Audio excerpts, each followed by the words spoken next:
মাছের ঝোল ভাত প্রতিদিন খাই। আজকে রান্না করব মিষ্টি কুমড়ো, পুঁই শাক, বেগুন, আলু, ডালের বড়ি দিয়ে সবজি তরকারি। চলো কেটে ধুয়ে নিয়ে আসি। সব সবজি কেটে ধুয়ে নিয়ে আসি। ডালের বড়ি ভেজে নেব। ডালের বড়ি ভাজা হয়ে গিয়েছে, নামিয়ে দেব। ফোড়নে দিয়ে দেব শুকনো লঙ্কা, এটা 5 ফোড়ন।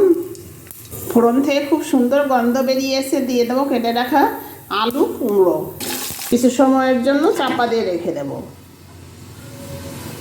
আলু, মিষ্টি কুমড়ো হালকা ভাজা হয়ে গেছে, দিয়ে দেবো কেটে রাখা বেগুন, স্বাদ মতো লবণ, হলুদ গুঁড়ো, কেটে রাখা কাঁচা লঙ্কা, নেড়ে চেড়ে সবজি ভাজা হয়ে গিয়েছে, দিয়ে দেবো কেটে রাখা পুঁই শাক। পুঁই শাক থেকে অনেকটা জল ছেড়েছে, বেশি জল দেবো না, অল্প পরিমাণ জল দিয়ে দেবো।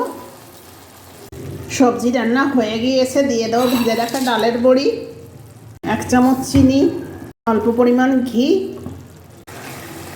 নেড়ে চেড়ে নামিয়ে দেবো। গরম গরম ভাত বা রুটির সঙ্গে ডালের বড়ি দিয়ে সবজি তরকারি থাকলে মনে